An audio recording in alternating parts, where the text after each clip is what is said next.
It's my time, it's my season, and I've got a good reason to open my mouth.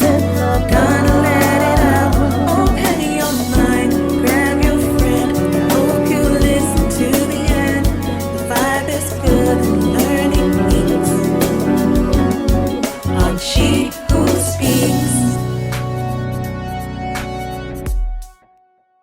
Welcome back. So, I am so excited that you're here with us. I'm Renee, lover of a good laugh, all things behavioral. With me is Marilyn. She's unassuming, but with a very good listening ear. We have again with us our special guest, Miss Shaenor, licensed clinical social worker. We're missing very dearly our special love mean who's working on a big project, and I'm so excited for her. We can't wait to share that with you. Shaenor, you promised and you delivered. You came back to finish up your conversation with us. We had an amazing time. We could have gone on forever talking about courtship and kind of leading up to the marriage relationship.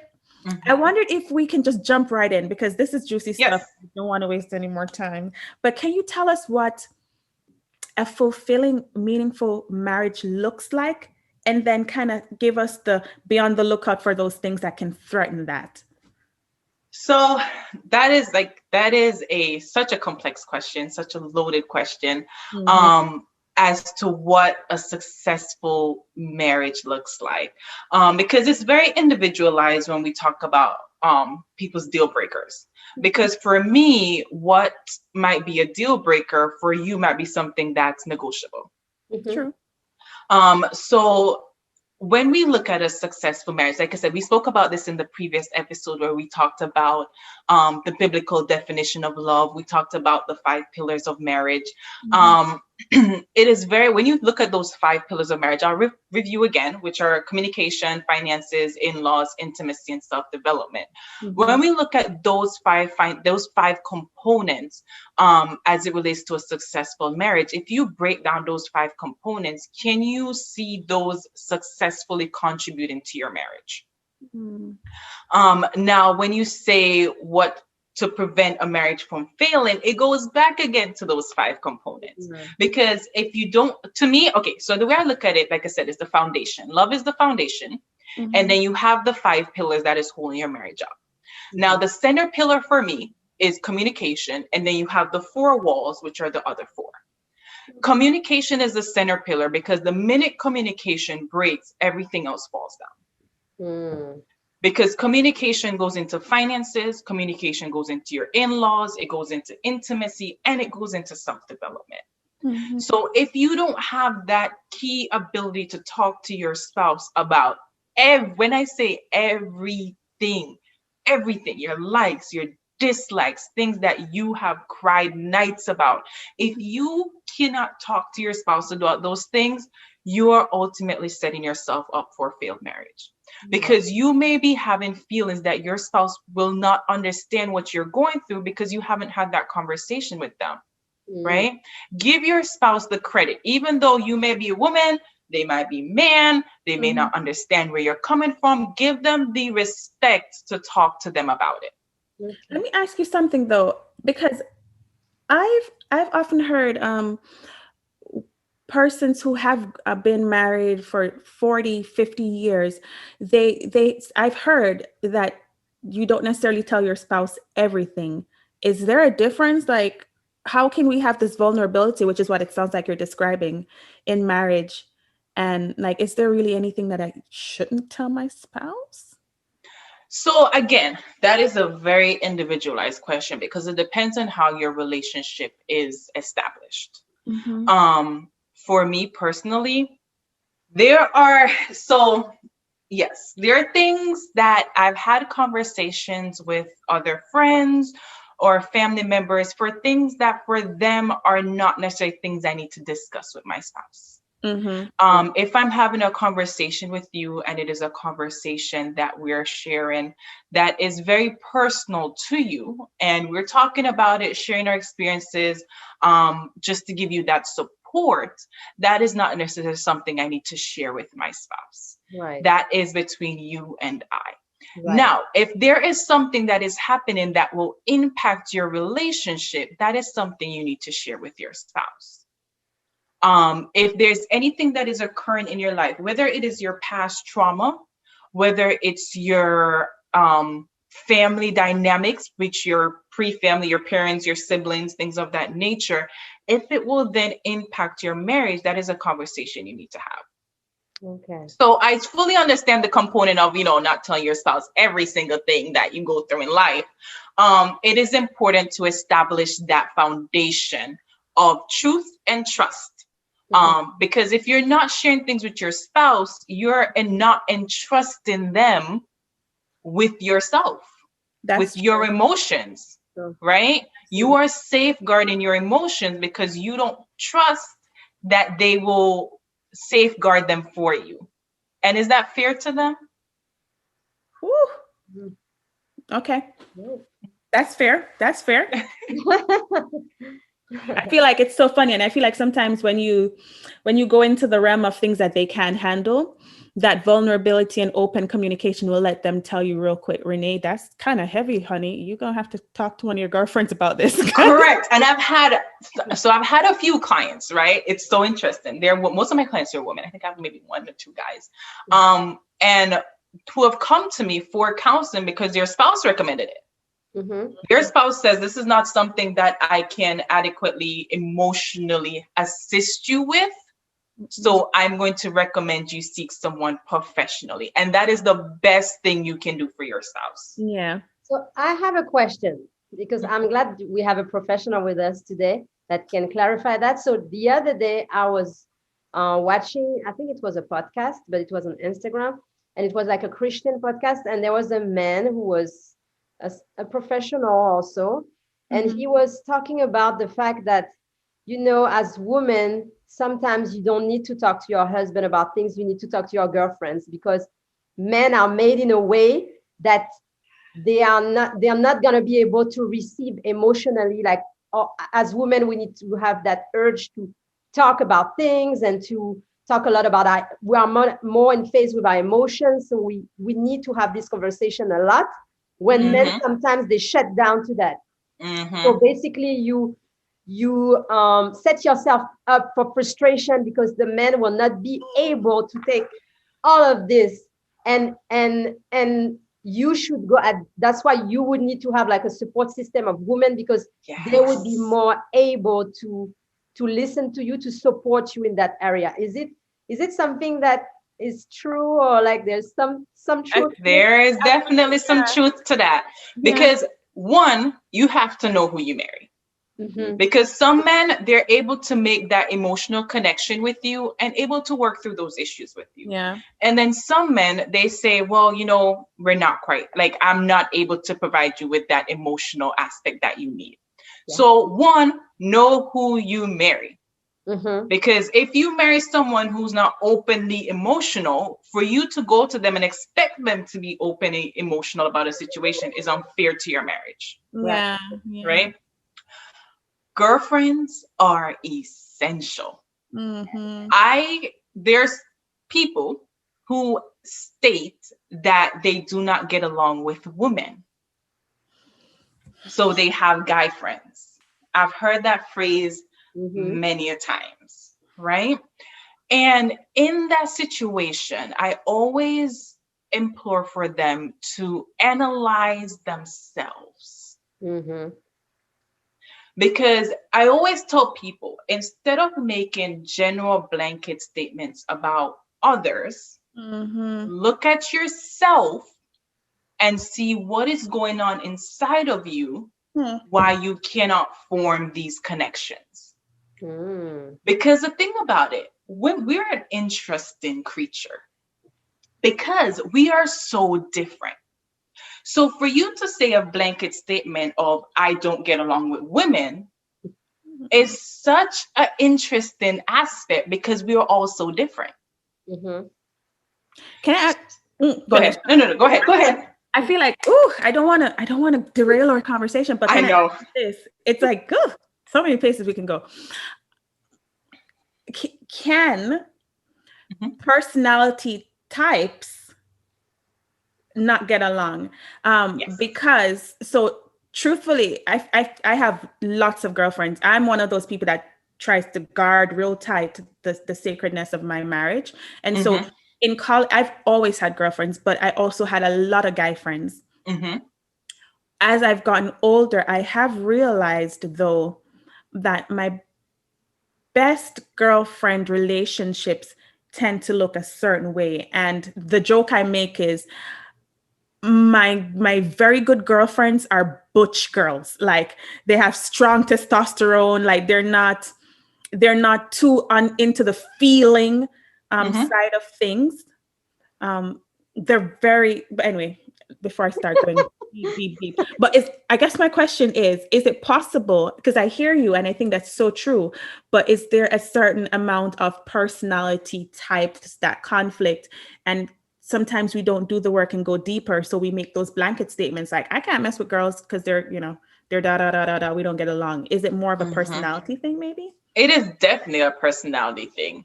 And that's why I always say, look within yourself. What is it? What is within you that is not connecting with Mm-hmm. these other individuals? Mhm. And like you said, I have really good guy friends. I do. My husband has really good girlfriends. I have really good girlfriends. He has really good guy friends. Mm-hmm. We are very open. Like people say, my husband can't have girlfriends. I'm not one of those people. But it is, as a woman, you have to be able to be woman enough Mm-hmm. to analyze your own shortcomings before Mm-hmm. making blanket statements. Okay. I like that. Mhm. I can get behind that. I love that. Yeah. Right. Right. I'm sorry. Now let's go back to where we were because you said that and my mind's like, Right. There's so many avenues that you can take when you start to. oh man. So let's talk about gender roles. Yes. Whew. Whew. This one. Oh, Should we 21st have that? century. Mm-hmm. It depends on your household at the end of the day. In our household, we're very fluent in the fact that I don't always clean, I don't always cook, I don't always do laundry, which are societal woman norms, mind you. Sometimes my husband does it. Mm-hmm. And then there are things that my husband men would normally do. Like for instance, Friday I was out driving my husband's car and I took it to go get washed. Why? It was dirty. Mm-hmm. Normally a man task. Mhm. However, I was like, I'm out and about, going to the grocery store, running errands. Let me just stop and get it washed. Mm-hmm. So we're in our household, we're very fluent when it comes to gender roles. And it also, this is what I need people to understand.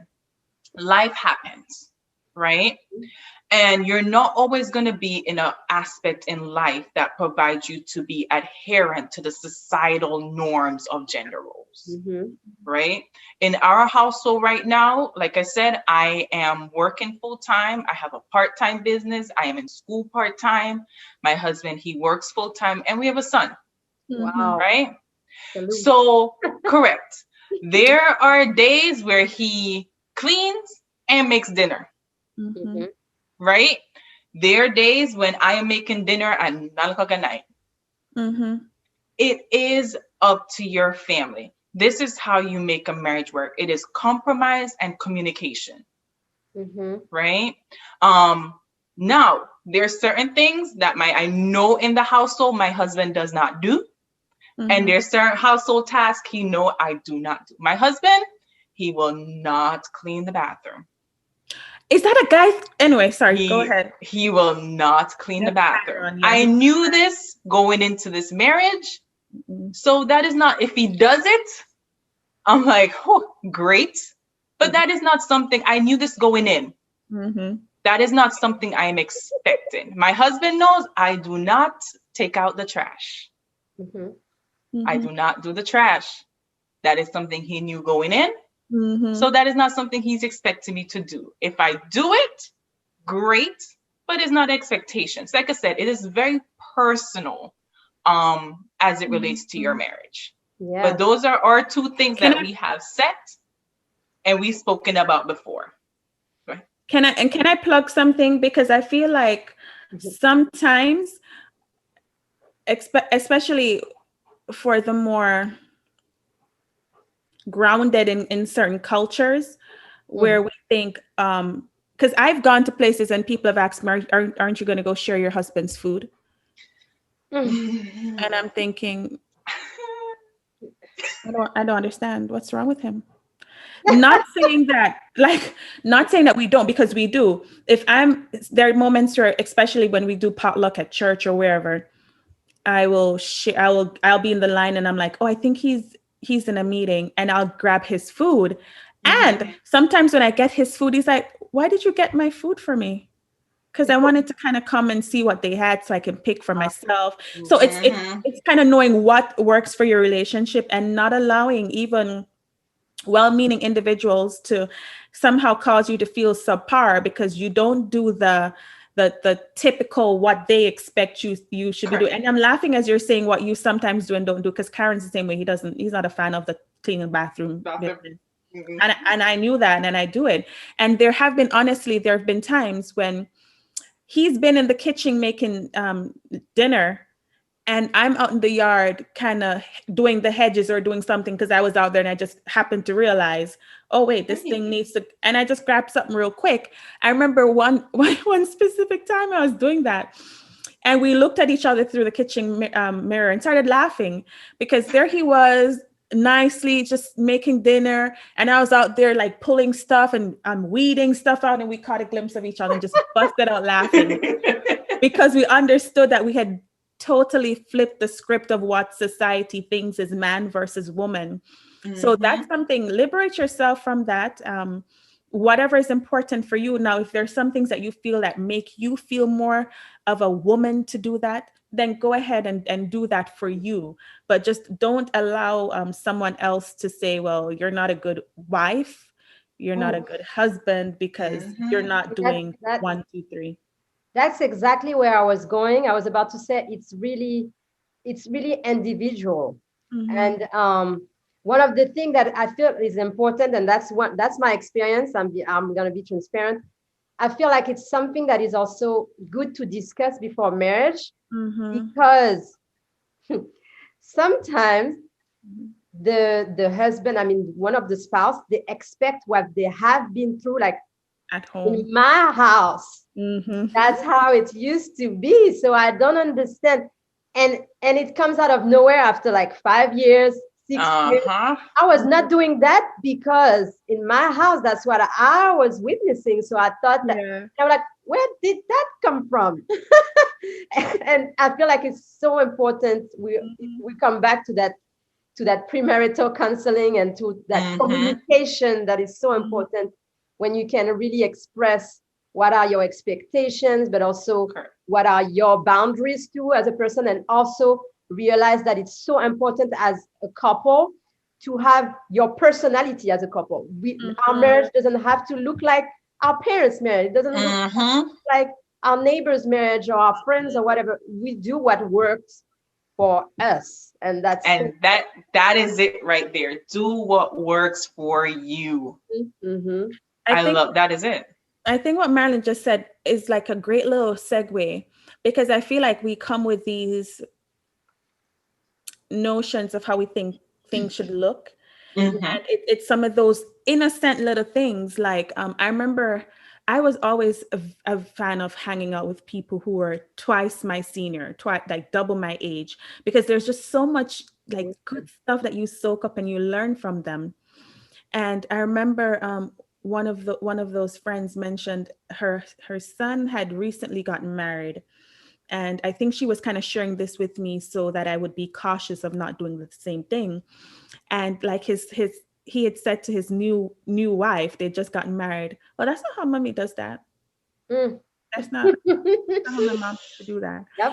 And it sounds so innocent. Can you tell us some of those other little innocent things that we sometimes say and unknowingly hurt our marriage, hurt our partners, put a strain on our marriage? So the main thing about marriage, and that is the ideal sentence that covers it, is comparison.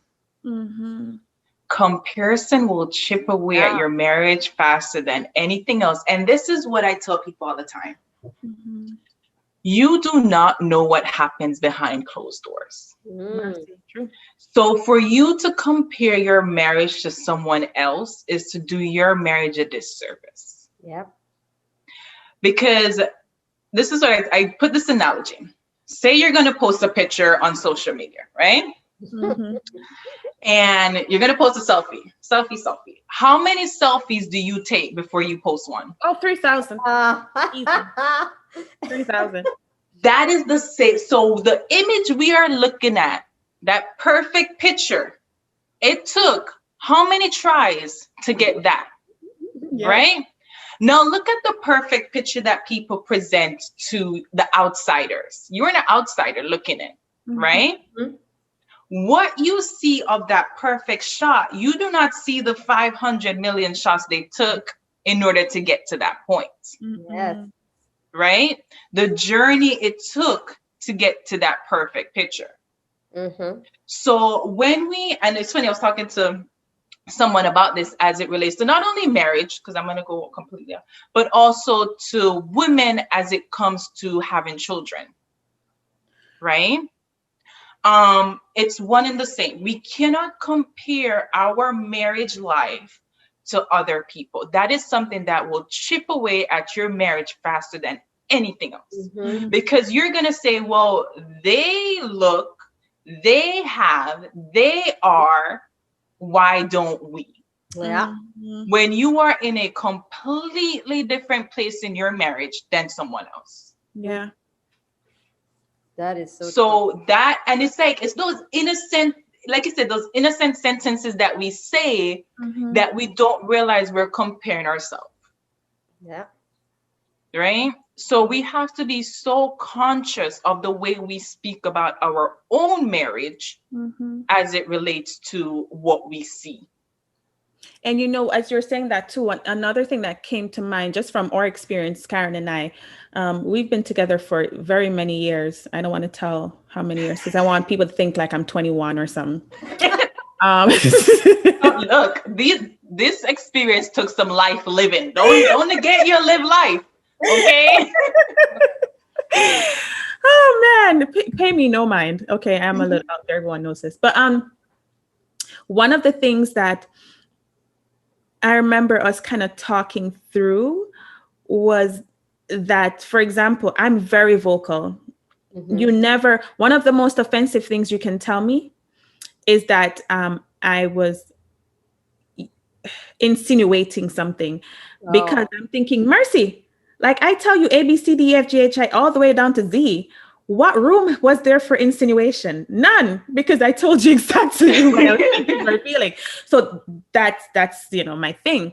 So I would always be very open about what it was I needed, because I think it's very unfair for you to expect your partner to read your mind, especially if you're complicated, right? And I'm using air quotes for that word. But then when he would rise to the occasion to fulfill that which I said needed to be fulfilled, I was not always very consistent in affirming the steps that he took to get there. mm, And honestly, sometimes it was because I didn't notice. I didn't remember, because he didn't articulate, hey, I remember you saying that you prefer to have things done this way. Well, this is me doing this, because sometimes he didn't connect the dots for me. Sometimes it would go over my head and I wouldn't notice. And in those honest conversations that we spoke about in that previous episode, he would say, well, I've done ABC and you haven't even noticed it. And I would have to say, you're absolutely right, honey. It passed me. I didn't notice at all. But sometimes unconsciously, like we don't affirm for the very thing that we're saying we want. mhm. And then it makes them feel belittled and like, what's the point in even trying? Because now I'm trying and I'm doing it and you still don't see it. You Wow. might not be complaining still, but you haven't acknowledged that I've done this for you that you've asked for. So that's one of those things that came to my mind too, just trying to be present And also just being open and communicating so that your partner, like, help me out because my memory is horrible. Help me out and tell me that's what you're doing so I can affirm you too. But that's So that touches on a very good. You highlighted a very important aspect of marriage, which is understanding your spouse's love language, right? Because in you telling that story, what I am hearing, and correct me if I'm wrong, is that and you could have multiple, people think you can only have one love language. One of Karen's love language is words of affirmation, right? 100%. So in understanding that, you then know how to communicate with him. So it isn't so important to know and understand your spouse's love language, because then you may be doing something for them that they may not appreciate because that's not their love language. Exactly. So that is such a great point to point out. Yeah, as it relates to words of affirmation with Karen. That is very true. And it's strange because it's recently that I've heard that I've like really dwell on those those love language, this love language thing. And there is actually, for people who are interested, there is this app called Love Nudge, when people can actually share with their partner what is your love language, what is my love language. You have a test that you take, and then you can share with your spouse, your partner, and you can also throughout the week see if you fulfill that love language tank, and see how you filled up that love language tank of your spouse. So I thought that was really interesting. I'm going to be honest with life. I have not been consistent with it, but I feel like it's a good tool to have to learn and to grow with your spouse. I feel like that's so. Can you guys comment if you have any other helpful tips? And Marilyn, we can probably put that link in the Sure. That's good. That's a good app. And I recommend everyone do the love language quiz. Everyone should do it. It's like you said, Marilyn, it's in the app. It's also online. Do the love language quiz with your spouse so you are meeting their needs. Yes, that is so important. So important. And since we are talking about communication, sometimes communication can be so difficult in marriage. And we talked about it in the previous episode. And you said that in your dynamic, your husband is more the calm one, and you are a little more vocal. Me, it's the opposite. And sometimes it can be hard. And sometimes, as you said, you can shut down. And in those moments, what can you do when communication is not working with your spouse? What are the practical things that you can do to establish communication with your spouse? That's a good one. So honestly, you have to know when to communicate. That is the important part. That when to communicate when it's most effective, right? Because if you are both in a moment where you just had a riff, right? An argument, whatever you want to call it, and you are both not in a place to be receptive of the other person's point of view, communication is not effective at that point. Okay. You have to understand, to be able to take a step back, to say, give me 10 minutes. And then we'll sit down and talk about this. Okay. You cannot try to communicate with someone who is already up here. Yeah. That's for not even just in marriage, that's for in life in general, right? So one, like you said, you have to be in tuned with how to communicate with your spouse. And then when communication gets difficult, you have to set that parameters where you say, okay, Sunday at 6, we're going to sit down and have a conversation about this. Wow. Because you can I always tell couples, go in with pen and paper and a list.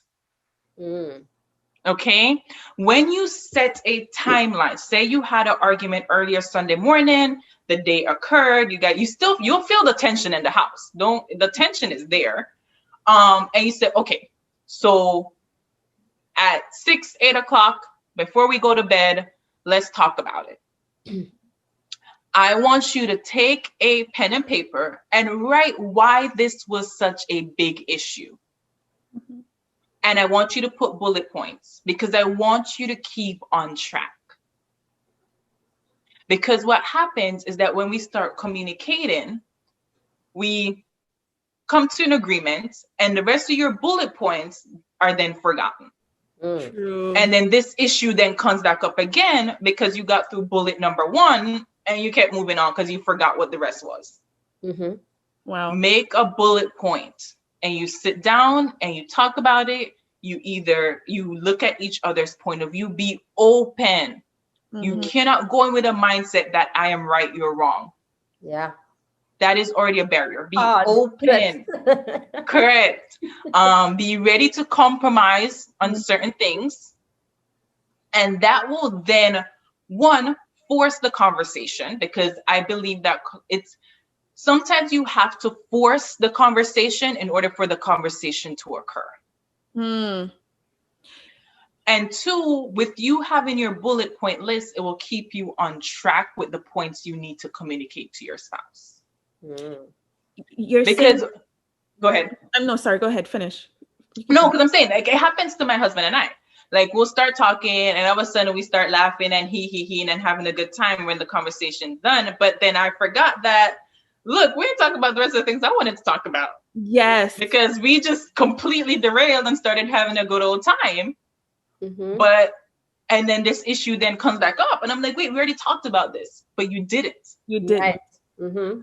So I'm hearing that and I'm thinking, this kind of reminded me of something that we learned in one of our tune-up counseling sessions. My personality is, let's talk about it. Let's talk about it now. Like, we should be able to talk about it now. So I remember when I heard take a pen and paper and make a list, I thought, what? So I'm gonna have to sit on this until he's ready? Like, what am I supposed to do with myself until then? It's so true, but it's so helpful, especially if you're like conflict avoidant. You give the other person an opportunity to come prepared. And I feel like when you create that space where people can show up prepared and know that, okay, we're going to have some tough conversations, but it's all love. No one's going to be attacked. I feel like the conversation goes way differently, way better than if you showed up with your laundry list in your mind and the person just showed up from getting ice cream and thinking life's great.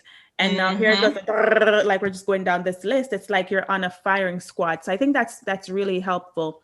And I also like what you mentioned about the list, because again, yes, sometimes you do, oh honey, I forgive you. And we kind of want to go, oh, okay, throw the whole thing away, but the rest of the list away. But that's not necessarily helpful, because like you said, we didn't address these other things. And it's great that we're having this great conversation and it's going so well. But then it comes back up and you feel like, well, there was no real change and there was no real repentance, but then you didn't really go through it. So it's definitely. You stopped halfway through because conversation got good.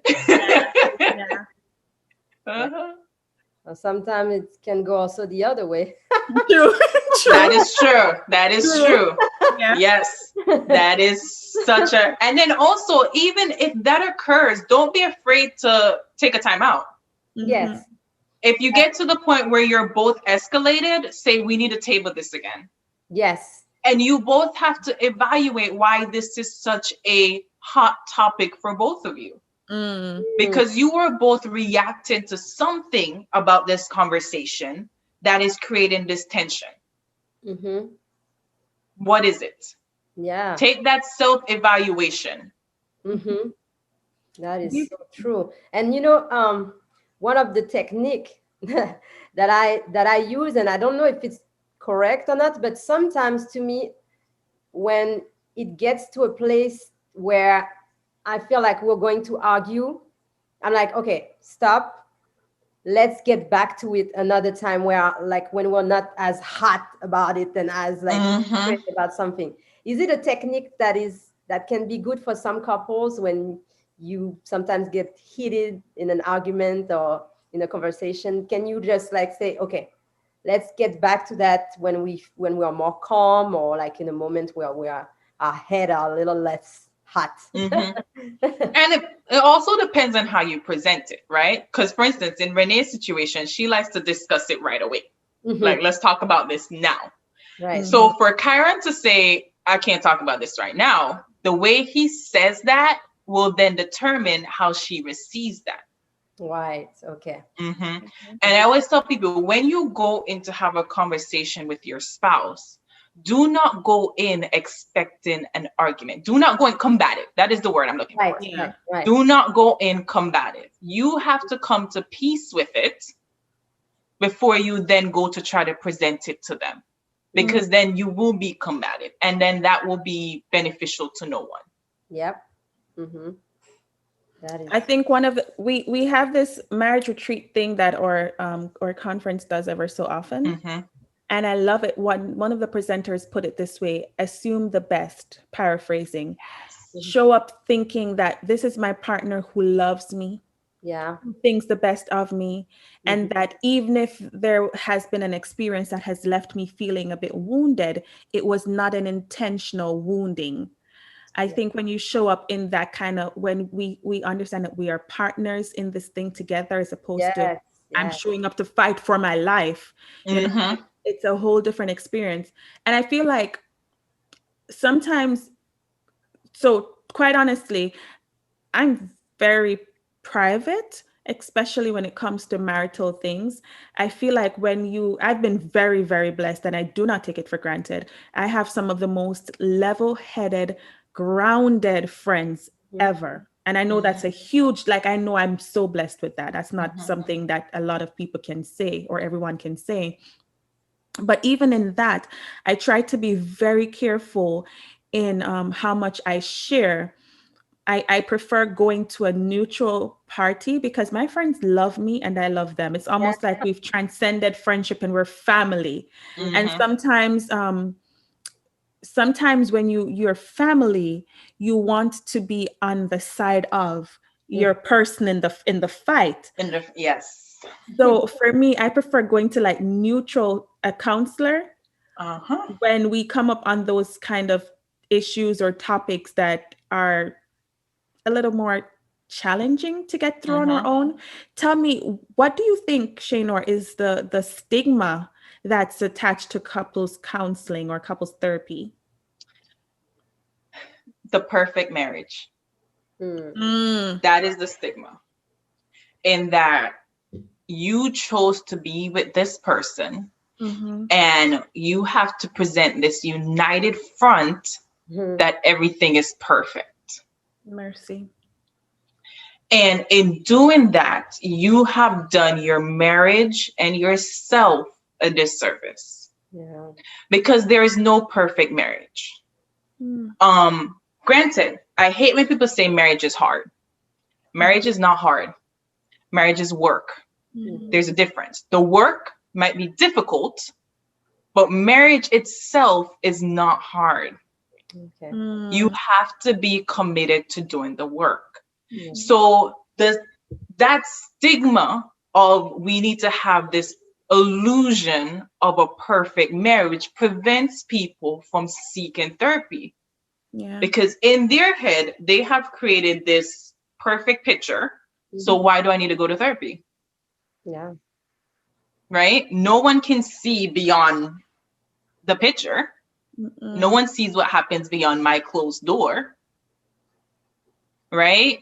But marriage therapy, couples therapy is not just to fix things. It's to maintain. Yes. Right? So you do not, this is what I tell people, do not wait until your marriage is falling apart to say, oh, let's go to therapy. Because honestly, at that point, it is potentially too late. Yeah. Yeah. Right? Yeah. You have to do the maintenance work of going to couples therapy to make sure that you guys are playing on a level field and you guys are on the same page at all times. I feel like sometimes too, people, and tell me if you agree, Shane, or and Marilyn, I feel like sometimes people shy away from therapy because it messes with their comfort zone. It shows them that they're not as perfect as they would think Mm-hmm. And that's okay, because Mhm. perfection is not a, I mean, God's perfect, but you aren't, and that's okay. And I feel like counseling can honestly uproot things that you can never unsee. And to me, that's why it's so amazing to have a trusted therapist who can help you navigate through those things. Because I know Mm-hmm. for me, there are some ideals about myself that I'm married to. I love those things. I love knowing that I'm an empath. I love knowing that I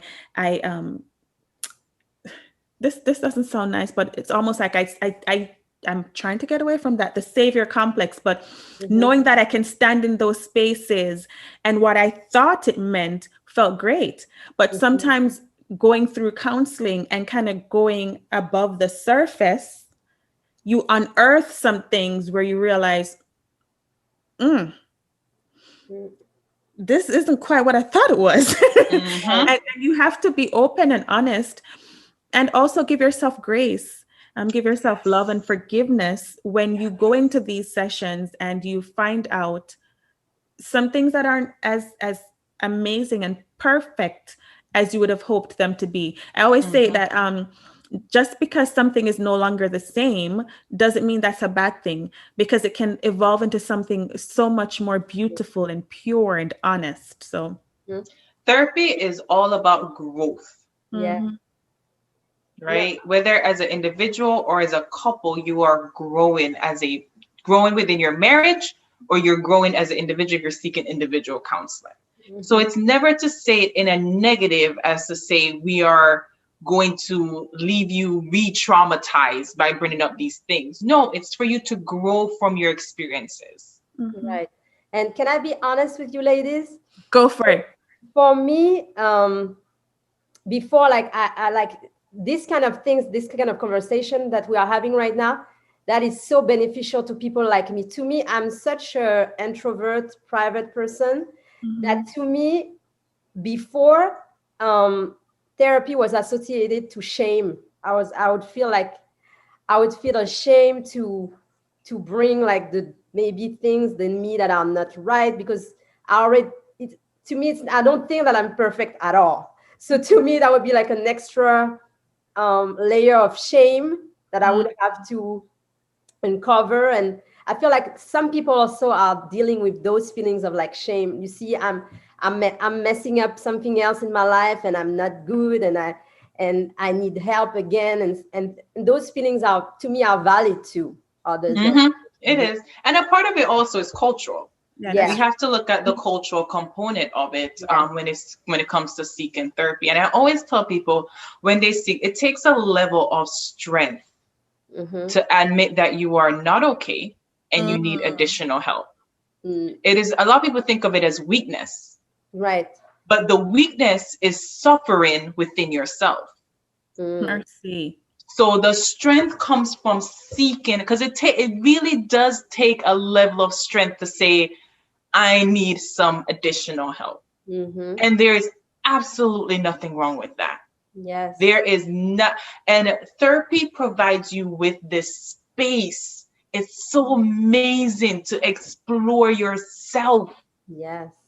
to explore who you are as an individual. It's such an amazing concept that people often miss as it relates to the space that therapy gives you, that you have nowhere else, Yeah. Right. right? To have this person that has no idea about, they have no biases towards you, against you, they have no notion of what they think you should be, for you to be able to sit there and just have a open conversation to say, this is who I am and this is who I'm going to be. Mhm. Wow. So Wow. it sounds like I'm hearing you say that really we don't need to be afraid of having couples therapy.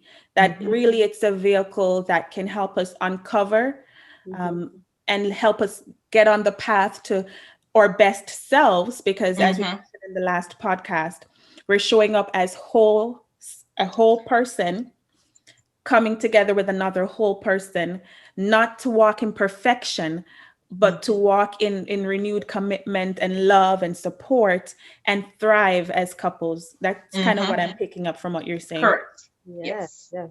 Yes. And this will be our last question for today session. But right now, as we are in the middle of a pandemic, a lot of people have been through big changes. They had to move, they lost their job, and even some people went through health crisis or even losing a loved ones. That some people lost their loved ones in this crisis, and it affects whether we want it or not. It affects us. So True. when you are in a relationship, in a marriage, these type of things can affect you and the energy that you give within your marriage. So how, I guess the question is, how do we deal with all of these different big changes and this time of crisis that we're Mercy. COVID proof your marriage, girl. Right. That is a blog post that I did out of personal experience. The pandemic has challenged a lot of relationships, and it has also provided a sense of growth to other relationships, right? So we have to look at it from both avenues. Now, the goal, like you said, there have been many things that have occurred that have impacted the family dynamic. So one of the most important things is to have open communication. We spoke about that 50-50 balance, right? Where it's not going to always be 50-50. And we see that right now more than anything during this pandemic, where people are losing their jobs. So one person who was normally considered the breadwinner, again, we're going back to the old-fashioned gender norms, social norms, they may not be the breadwinner anymore. So you now have to adjust in your marriage to that change in dynamic, right? You may both be both working from home one. That one I see a lot, because you guys are so used to your routine that we spend so much time outside of the house on a regular non-pandemic work day that for us to be in each other's space 24/7 can cause a rift in the marriage. So you have to come to an understanding of establishing routines, even though you're both home, that are beneficial to both of you. That's good. Right? I wrote this in my blog, right? If you guys, say for instance, you guys wake up Sunday morning and you normally wake up and you clean the house and the house is clean for the week. Now that you're both home, don't decide to wake up Tuesday morning and say, oh, we're going to clean. Right? Because your spouse is going to be like, wait, you slept on it throughout the night. And you're like, oh, man, maybe we should wake up tomorrow morning. This was never communicated. So you wake up Tuesday morning and you have this conversation of, oh, let's clean the house. But mentally, he's not or she's not prepared because you guys normally clean the house on Sunday. So with you both being home, you are changing the routine without communicating. Right? So establish those during the pandemic. It is so important to still establish those routines that let your marriage flourish. And another thing, you're both home, working from home, get your individual space. Being in each other's space 24/7 is not a good thing. As much as you might want to think, I want to spend every waking moment with my spouse, you need your own individual space. We're going to edit this part out of your presentation, just so you know. I'm going to, because I want to be in, I'm just joking. Go ahead. Yes. And it's just so, during this pandemic, this communication piece is so important, because you're also experiencing trauma during this pandemic. Because people are dying, loved ones are dying, loved ones are getting sick. You're experiencing the trauma of the pandemic, PTSD. I call it pandemic PTSD. Yes. Right? Because you're going through the anxiety of the unknown. And that in itself causes trauma. So like Renee said, give yourself and your relationship grace, right? No one expected this.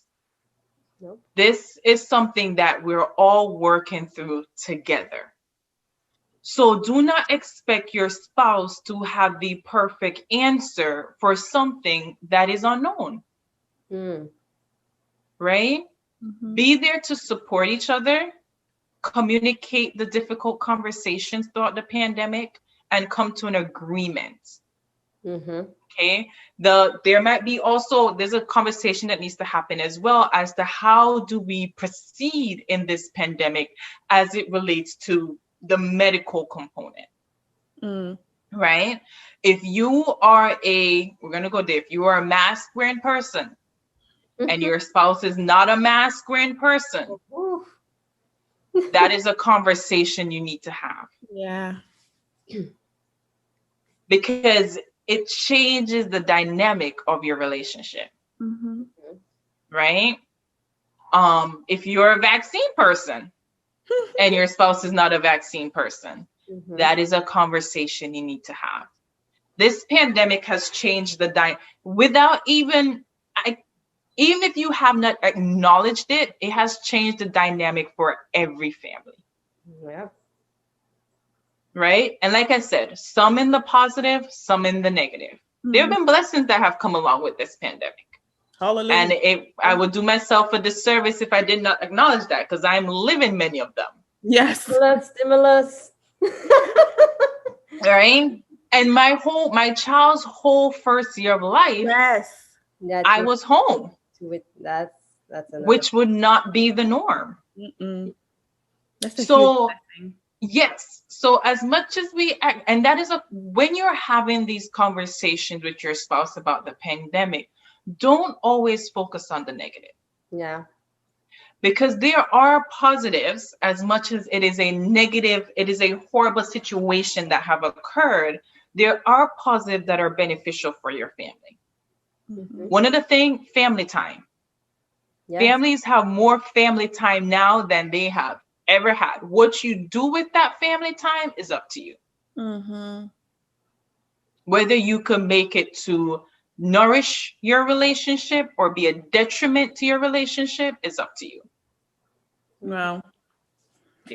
I feel like if I were to kind of go back through all the nuggets and the gems that you've just given us, what I'm hearing at the core of the 5 pillars is communication. For building a relationship or a marriage that thrives. I feel that based on what you've shared, through communication, we can discover love languages. We can do acts of love, acts of service. We can find out what some of our touchy subject matters are, areas where we're having difficulty communicating. And then we can tune up our marriage through therapy, counseling sessions as needed. And I'm also hearing a lot of components of grace, just giving each other grace and empathy and being kind even to your own self as we navigate the newness of marriage, but more so even this pandemic style of marriage. And I think that's so amazing. Marilyn, love me. See, love means on my mind. Marilyn, Shaenor, is there anything else that you can share with our viewers as we wrap this up? I mean, the main thing in marriage is respect.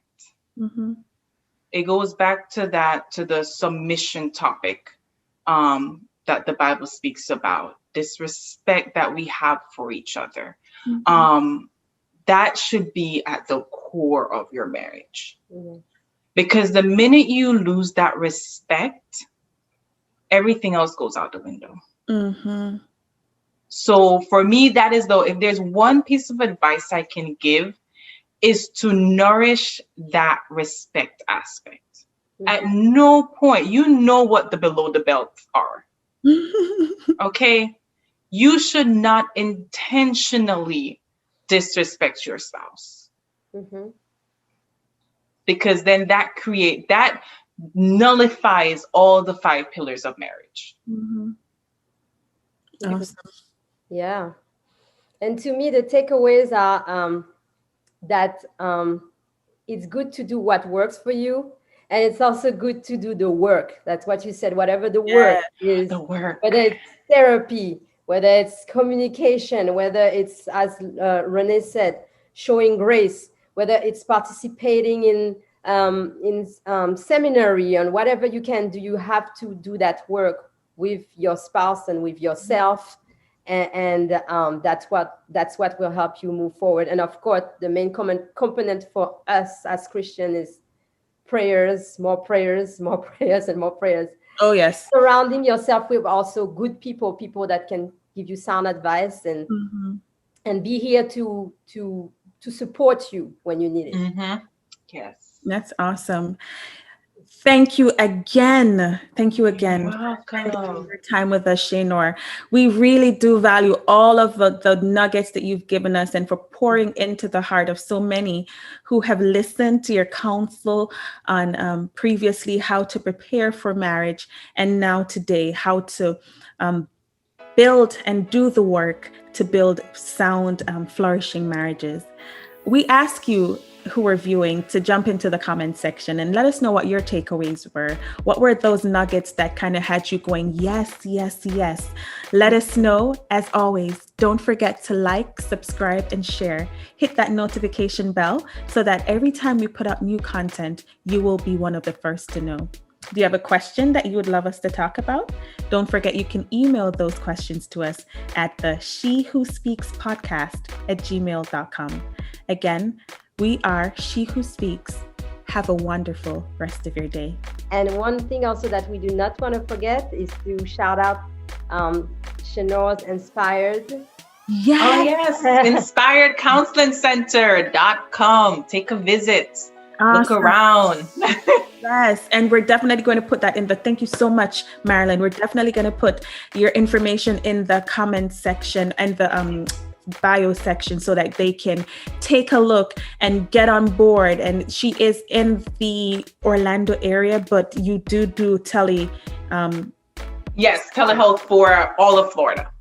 Awesome. Thank you so much. Take care. We love you. Have an amazing day. Bye-bye. Bye.